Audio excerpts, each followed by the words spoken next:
ঢাকা শহরের প্রতিটি রাস্তাগলিতে পুলিশের চোখের জাল বিছিয়ে ফেলেছে ডিএমপি। 50টি থানার পুলিশ সদস্যরা সতর্ক অবস্থানে, কয়েকশো পুলিশ সদস্য টহল দিয়ে ঘুরছে। ডিএমপির সব থানা পুলিশ সহ 7,000 পুলিশ সদস্য রাস্তায় মহড়া দিয়েছে। আর এসব কিছুই 13ই নভেম্বরকে ঘিরে। সেই দিনকে ঘিরে শহরের বাতাসে ছড়াচ্ছে উত্তেজনা।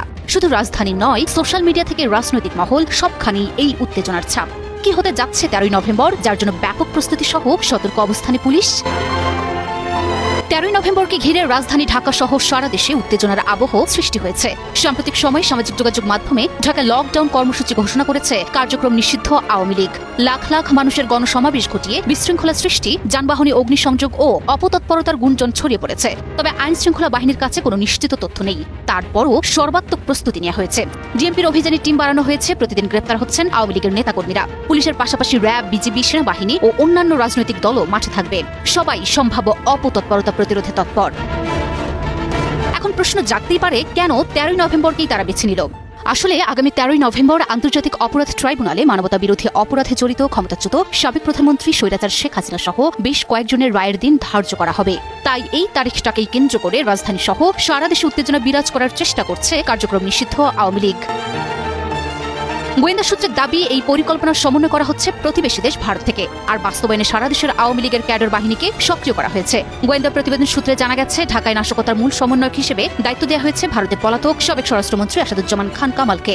ঢাকায় অস্থিরতা সৃষ্টির মিশন বাস্তবায়নে সমন্বয় করছেন পলাতক সাবেক ছাত্রলীগ সভাপতি লিয়াকত শিকদার, গাজীপুরের সাবেক মেয়র জাহাঙ্গীর আলম এবং যুবলীগ নেতা ইসমাইল চৌধুরী সম্রাট ওরফে ক্যাসিনো সম্রাট। তবে শেখ হাসিনা ও সাবেক স্বরাষ্ট্রমন্ত্রী আসাদুজ্জামান খান কামাল সহ 3 জনের রায় ঘিরে প্রসিকিউশন অনিরাপদ বোধ করছে না বলে জানিয়েছেন প্রসিকিউটর গাজী এম.এইচ. তামিম। যে আপনারা জানেন যে সাবেক প্রধানমন্ত্রী শেখ হাসিনার মামলার রায়ের তারিখ নির্ধারণ হবে এ মাসের 13 তারিখে। তার জন্য প্রসিকিউশনের প্রস্তুতি কিছু নেই। প্রসিকিউশন কোনো অনিরাপত্তা বোধ করছে না। এদিকে এই ঘটনাকে কেন্দ্র করে বিএনপির স্থায়ী কমিটির সদস্য সালাহউদ্দিন আহমেদ বলেছেন, মানুষ বলে না যে পাগলের সুখ মনে মনে। আওয়ামী লীগ যদি মনে করে যে 13ই নভেম্বর বাংলাদেশের মানুষ তাদের আহ্বানে সাড়া দিয়ে লকডাউন করবে, তাহলে আপনাদেরকে 5ই আগস্ট বিদায় করে দিল কেন? প্রধান উপদেষ্টা প্রেস সেক্রেটারি শফিকুল আলম বলেছেন, আওয়ামী লীগের অ্যাক্টিভিটিস ব্যান বাংলাদেশে।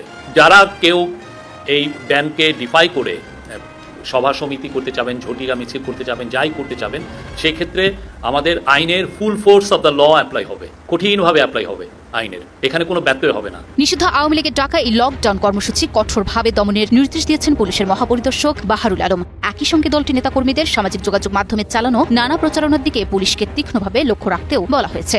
এদিকে প্রশাসনের পক্ষ থেকে নাগরিকদের পরামর্শ দেওয়া হয়েছে অপ্রয়োজনে বাইরে না বেরোতে এবং যাচাইকৃত তথ্য ছাড়া কিছু বিশ্বাস না করতে। Desk report, news 24।